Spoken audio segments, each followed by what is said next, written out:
So I'm Jason von Medding. I'm an associate professor here at University of Florida and a founding faculty of the Florida Institute for Built Environment Resilience.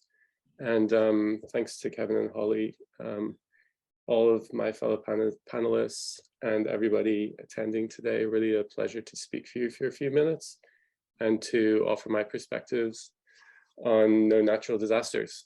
So a little bit of background first to how I came to this place. In 2005, I was an architecture student in Ireland, and I had an interest in how extreme environmental hazards impacted on the built environment. And my first research activity that I ever got involved with was in 2005. And it was while I was in grad school, architecture grad school, and I wanted to survey building damage after Katrina. And so anyway, when I went out to the Gulf Coast and started doing this, I started to meet people who were affected, and I hadn't really thought about the social and political aspect of disasters before this. But I quickly realized disasters were much more than just about the hurricane, the storm surge, and the floodwaters, right? It was about a society that allowed and indeed designed risk that was unequally distributed onto people. And so my interest in disasters from this stage took me to a PhD program and a lot of work in South Asia in the years after that. And I wanted to talk about the English language and how it's so dominant in the disaster field. So I started working in this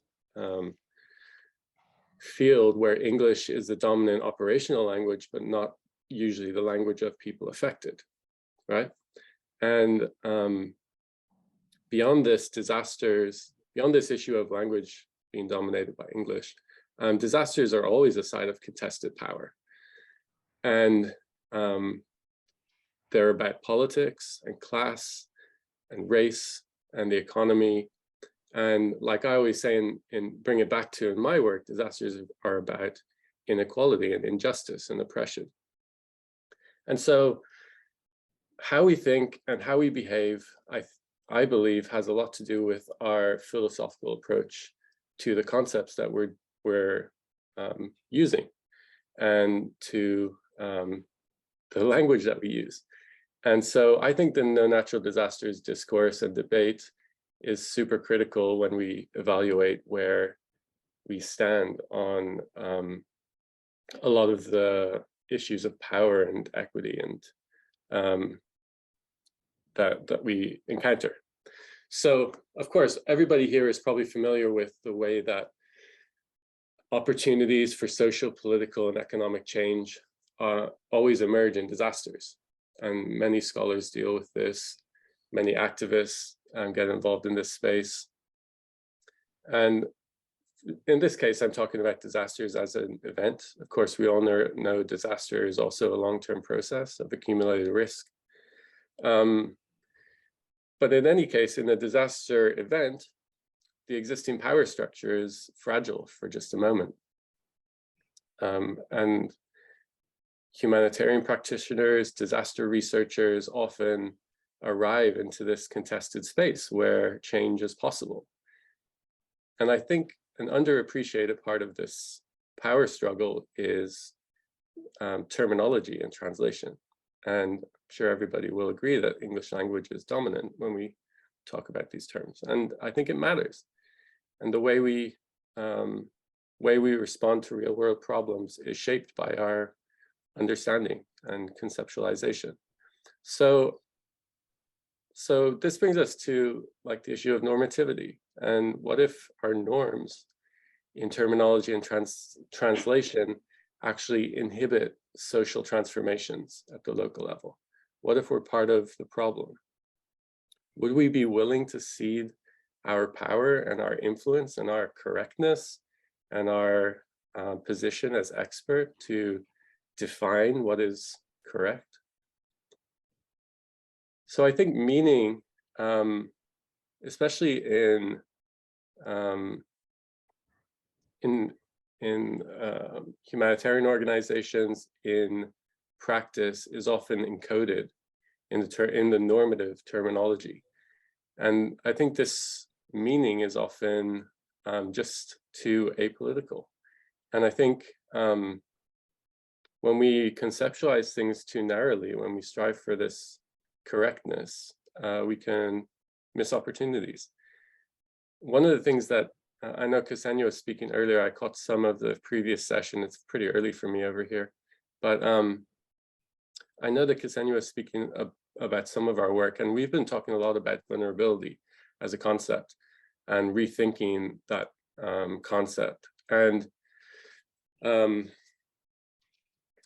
so what we find with vulnerability, if you rush into a understanding of the term vulnerability where you imbue it with characteristics of only weakness or lack, you might never even realize that in other traditions, in radical feminist literature, for instance, vulnerability has a lot of liberating potential and is used in a very different way.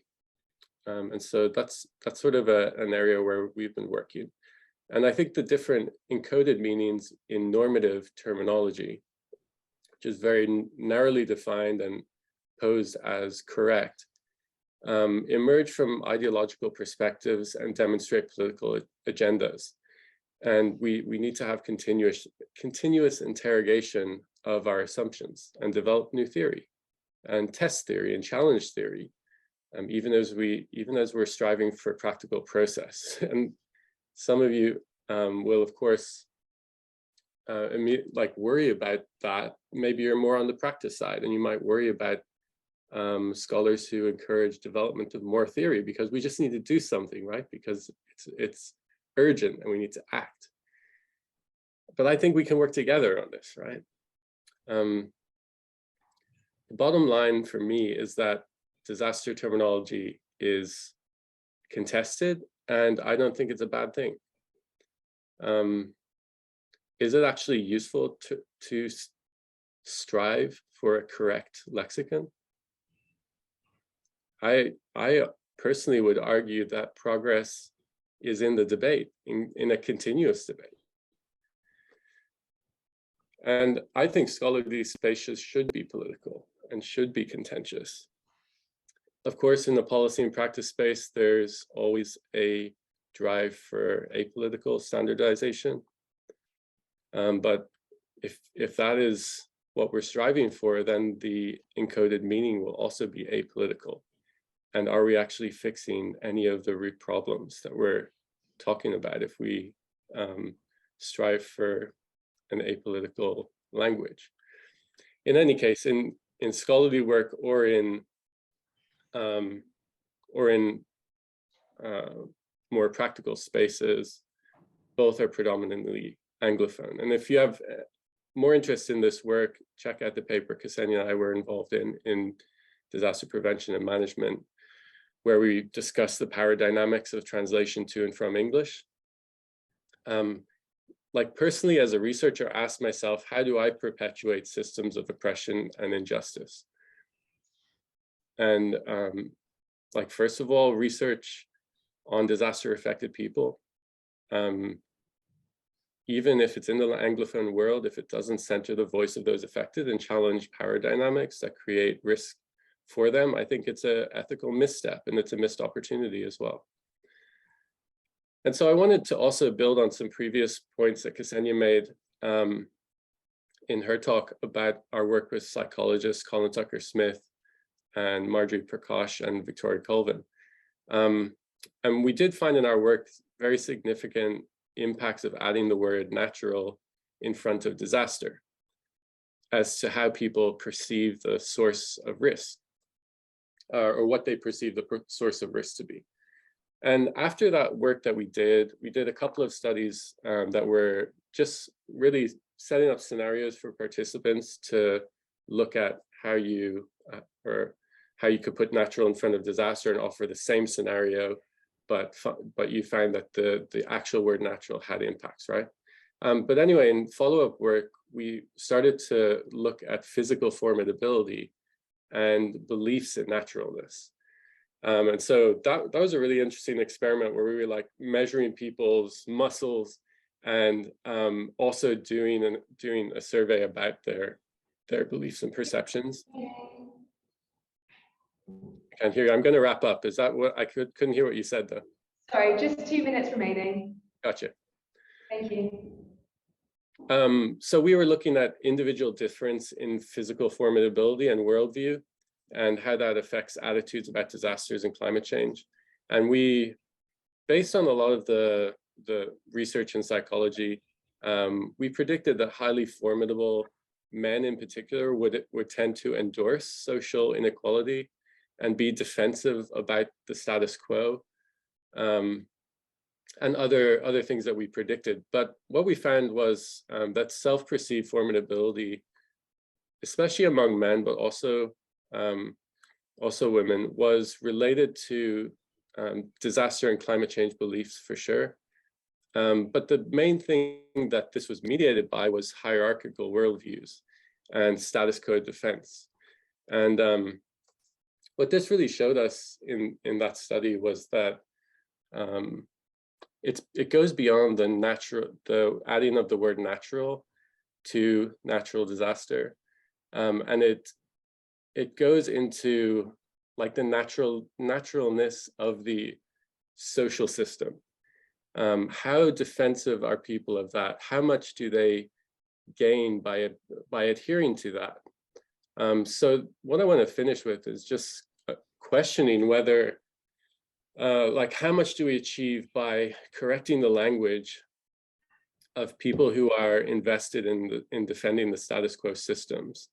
Does it actually, by taking away the word natural, will they be able to, or will they actually commit to changing anything, or will it just be a simple matter of correcting the language and continuing everything else as normal? And that's just how I want to finish, just with kind of an open question that we might discuss. Thank you.